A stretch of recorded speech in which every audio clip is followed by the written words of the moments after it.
머신러닝 모델을 만드는 방법이나 웹서버를 만드는 방법에 대해서는 다루지 않을 예정이고, 리소스를 어떻게 주고받는지만을 다뤄보도록 하겠습니다. HTTP 통신 방식에 두 가지 방식이 있는데 그중 하나인 REST API를 사용해 보도록 하겠습니다. 다른 방식인 SOAP 방식에 비해 가볍기 때문에 요즘 DB API 구축에도 많이 사용되는 방법입니다. REST API를 사용하지 않고 WAS에 모델을 직접 올리는 것도 가능하기 때문에 상황에 맞게 잘 판단하셔서 사용하시면 될 것 같습니다. REST는 네트워크상에서 클라이언트와 서버 사이의 통신 방식 중 하나로 HTTP URI를 통해 자원을 명시하고 HTTP 메소드를 통해 해당 자원에 대한 크루드를 수행하는 것을 뜻합니다. 클라이언트에서 서버단의 고유 URI로 POST, GET, PUT, DELETE 방식 중 하나를 이용해서 리소스를 전송하고 그에 맞는 리스폰스를 받는 방식입니다.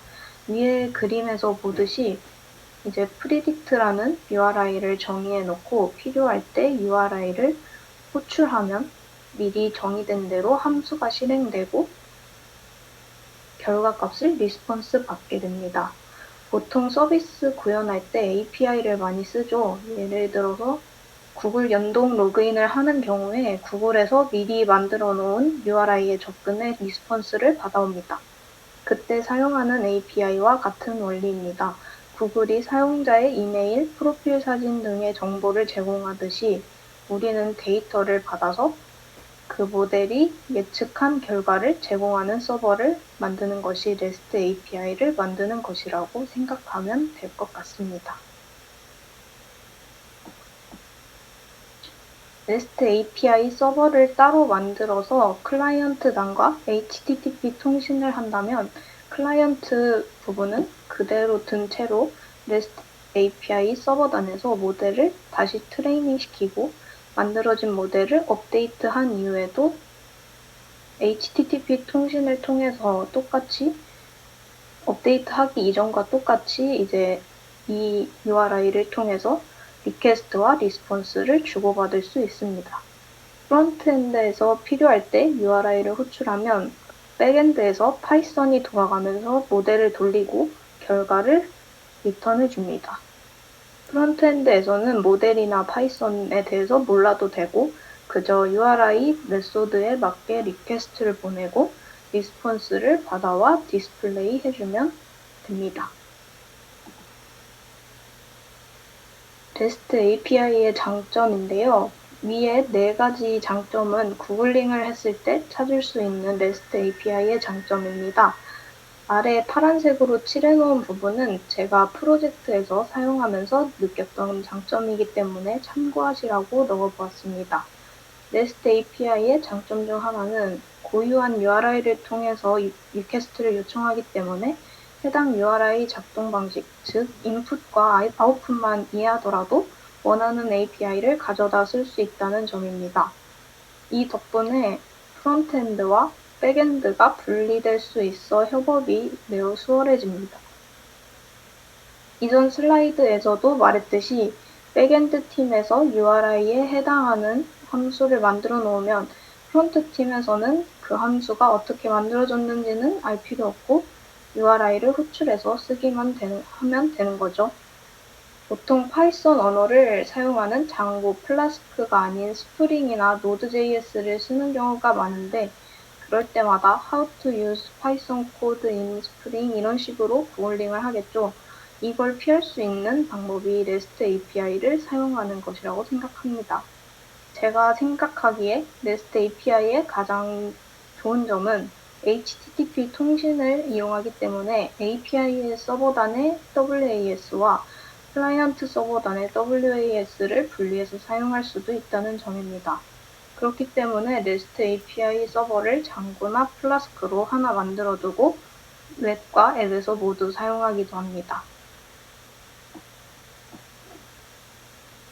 클라이언트 측에서 서버에 리퀘스트를 보내고 리스폰스를 받아올 수 있는 방법 중 하나인 AJAX에 대해 알아봅시다.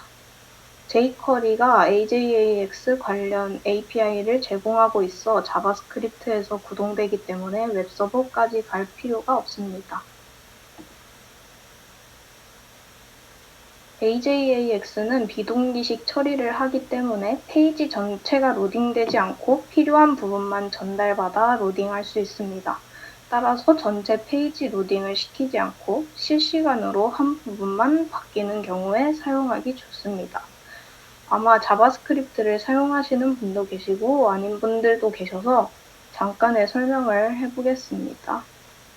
이제 그림에서도 볼 수 있듯이 싱크로너스 방식은 중간에 처리해야 할 작업이 있으면 그 작업이 모두 완료될 때까지 다른 일을 하는 것이 불가능하지만 비동기식 처리는 이제 다른 일을 하면서 중간에 들어온 그 작업을 할 수 있죠. 그렇기 때문에 비동기식 처리는 일을 처리하는 와중에도 클라이언트단은 계속해서 다른 작업이 가능합니다. AJAX는 비동기식으로 리퀘스트를 보내고 리스폰스를 받는 동안에도 클라이언트단에서는 계속해서 사용자에게 페이지를 보여주고 있기 때문에 사용자에게는 실시간 처리처럼 보이도록 합니다. 이제부터 손글씨 숫자 예측 페이지를 만들어 볼 건데요. API 서버는 플라스크로 구현하였고 클라이언트 부분은 웹서버를 굳이 만들기 귀찮아서 VS 코드 확장 기능인 라이브 서버를 사용했습니다.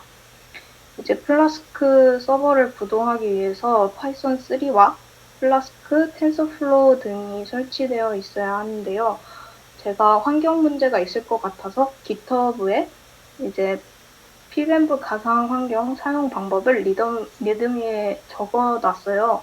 근데 제 환경에 이미 깔려있는 상태에서 필요할 것 같은 라이브러리들을 설치한 상황이라 빠진 라이브러리들이 있을 수 있습니다. 그런 경우에는 이제 pvemv install 패키지 이름으로 설치하셔서 사용하시면 될 것 같습니다. 이제 나연님이 보내주신 GitHub 주소에 가서 클론을 해오셔도 됩니다. REST API와 IJAX를 중점적으로 하기 위해서 나머지 부분은 제가 이미 다 짜놓은 상태이고 API 통신하는 부분만 채워 넣으시면 됩니다. 참고로 그림판 부분은 예전 강의를 들었던 노마드 코더의 무료 강의인 바닐라 자바스크립트를 참고했습니다. 이제부터 코드를 짤 건데 속도가 좀 빠를 수 있으니 지금은 일단 보시고 나중에 필요하신 분들은 PPT를 보면서 천천히 따라하시면 좋을 것 같습니다. 제가 GitHub에 올려놓은 TF 모델 H5에 대한 설명이 빠졌네요. 이제 TF 모델 H5 파일의 모델에 대한 설명을 해드릴 건데요. 데이터셋으로는 아주 유명한 손글씨 데이터셋인 넷리스트를 사용해 아래 사진과 같이 레이어를 쌓아서 트레이닝을 시켰습니다. 기본 레이어인 댄스 레이어나 드롭아웃 등이 사용되어서 딥러닝을 공부하시는 분들이 처음에 공부해보기 좋은 모델인 것 같습니다. 넷리스트 데이터셋의 이미지 크기가 28x28이라서 인풋 쉐입이 28이고 0부터 9까지의 10개의 숫자에 해당하는 확률을 아웃풋으로 내기 위해서 마지막 댄스 레이어의 아웃풋은 10이 됩니다. 소프트맥스는 각 클래스에 해당할 확률을 나타내기 위하기 때문에 다중분류에서 많이 사용됩니다. 이제부터 만들어 볼 페이지와 작동 원리입니다. 여기서 결과 확인 버튼을 누르며 클라이언트에서 캔버스 이미지를 리퀘스트로 플라스크 서버에 보내면 플라스크 서버는 이미지를 모델에 넣어서 예측값을 리스폰스로 보내줍니다. 반환은 리스폰스의 값을 예측한 번호의 숫자를 바꿔줍니다. 앞으로의 다른 프로젝트들에서 API 서버로는 파이썬 프레임워크인 장고나 플라스크 중 본인이 편한 걸 선택하셔서 사용하시면 됩니다.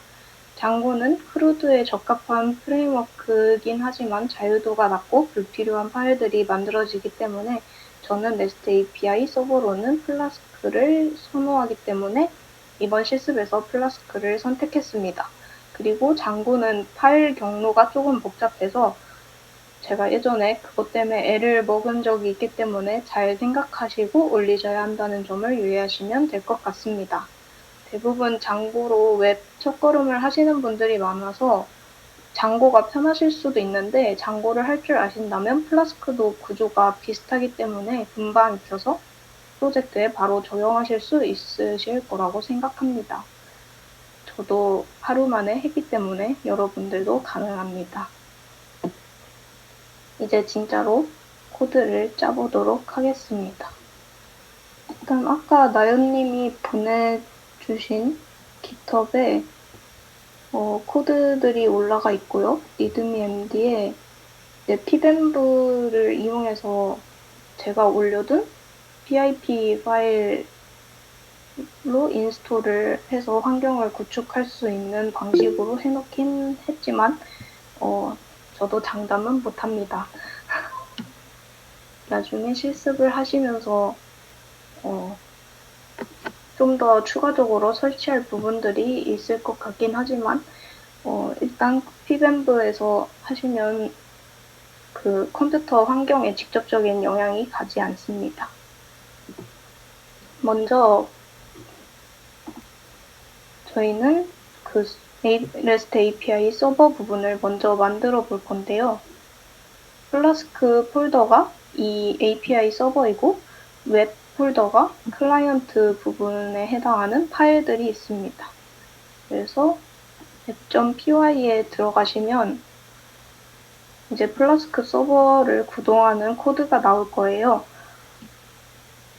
여기서 간단히 설명을 해드리면 이제 이 predict가 제가 정해놓은 URI고 이제 localhost 포트 5000번 /predict로 들어오면 이제 이 AJAX 함수가 구동이 됩니다. 여기 AJAX 이미지 함수는 그 클라이언트 부분에서 플라스크로 이제 캔버스를 보낼 때 이미지 형태가 데이터 URL 형식으로 오게 돼요. 그래서 그 데이터 URL 형식에서 이미지만 뽑아서 numpy array 형식으로 바꿔주는 역할과 이제 아까 엠리스트 그 트레이닝을 시켰던 데이터셋의 이미지 크기가 28 x 28이다 보니까 그 모델에 넣기 위한 작업을 여기서 다 해줍니다. 그렇기 때문에 이제 이 이미지를 모델에다가 그대로 넣을 수 있는 형태가 되는 거죠. 그러면 여기서 미리 만들어 놓은 tfmodel.h5를 불러와 보도록 하겠습니다.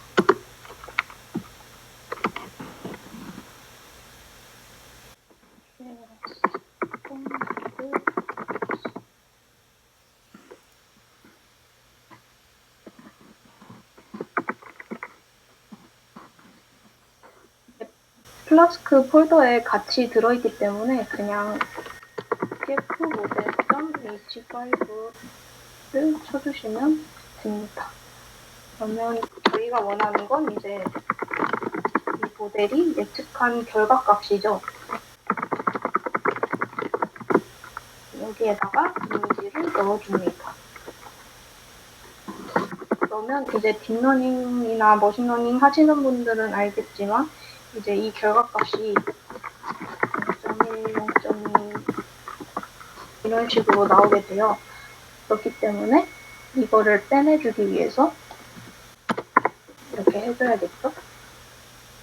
그 다음에 이제 제이슨 형식으로 여기 TPP와 똑같이 보내줄 거예요.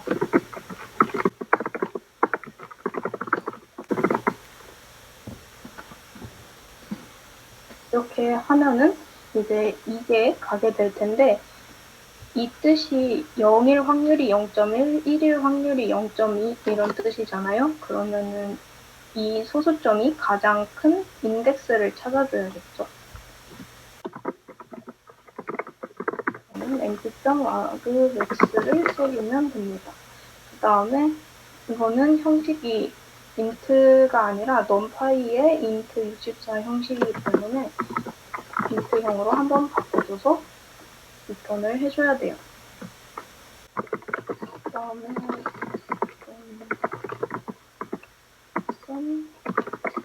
py를 해주면 가상 환경이 아니신 분들은 그냥 python app.py를 해주시면 돌아갈 겁니다.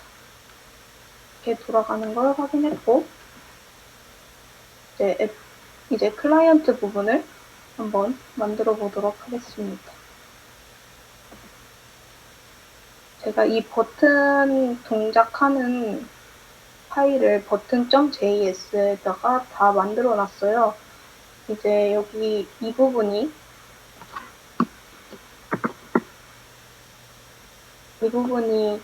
그 만들어 놓은 플라스크 서버에 캔버스를 보내고 리스폰스를 받아오는 부분이 될 겁니다. 그리고 여기 URL에다가는 아까 만들어 놓은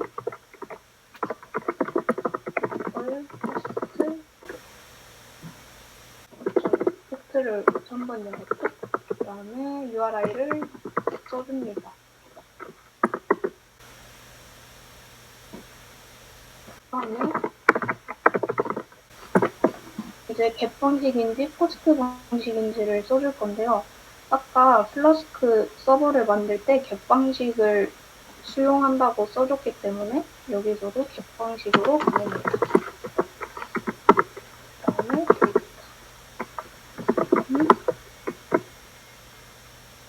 여기서 이미지에다가 담아서 JSON 형식으로 보내줬기 때문에 캔버스를 데이터 URL 형식으로 보내주도록 하겠습니다. 다음에 이제 이게 AJAX로 플라스크 서버에다가 보내는 코드고요. 이제 리스폰스가 제대로 왔을 때 런을 해주면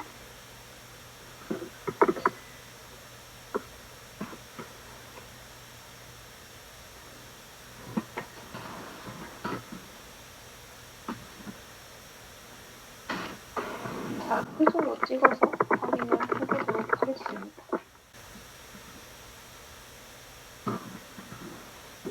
이거는 그냥 에러가 났을 경우를 대비해서 써주도록 하겠습니다.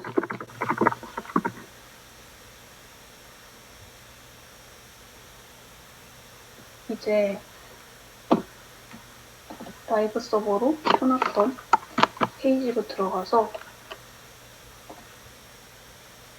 잘 오는지 한번 확인을 해보도록 하겠습니다. 답은 틀렸지만 어쨌든 오긴 왔죠. 이제 사실 백엔드에서는 이 정도만 해도 되지만 여기를 한번 바꾸는 코드를 또 어렵지 않으니까 짜보도록 하겠습니다.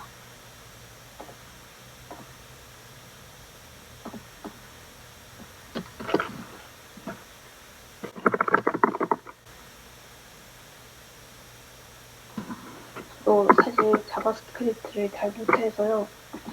그냥 구경하시면 됩니다.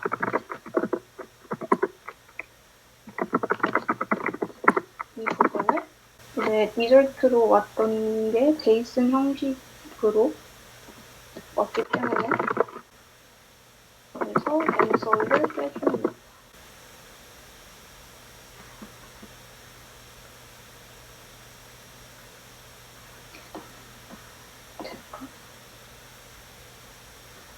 하면 이가 이렇게 바뀌는 것을 볼 수 있습니다. 얘를 끄고 이런 식으로 하면 계속 이 부분은 바뀌지 않지만 이 부분만 계속해서 바뀌는 것을 볼 수 있죠. 네. 여기 코드를 PPT에 다 적어 놓았으니까 나중에 프로젝트 할 때 참고를 하시면 될 것 같습니다. REST API의 가장 큰 단점이 중간에 통신이 있어서 어쩔 수 없는 지연 시간이 발생합니다. 또한 굳이 웹 서비스 하나만 만드는데 서버를 2개나 만들기 귀찮을 수 있죠. 그럴 경우에는 웹에서는 TensorFlow.js를, 안드로이드에서는 TF-Lite를 많이 쓰기도 합니다. 이 방법들을 사용하면 파이썬이 아니기 때문에 각자에 맞게 코드를 변환하는 작업이 필요합니다.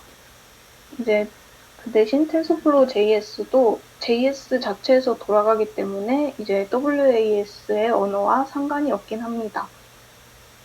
저도 전문가가 아니기 때문에 항상 REST API와 TensorFlow.js를 정할 때 지연 시간 또는 모델 크기를 기준으로 정하거나 두 방법을 모두 사용해보고 정합니다.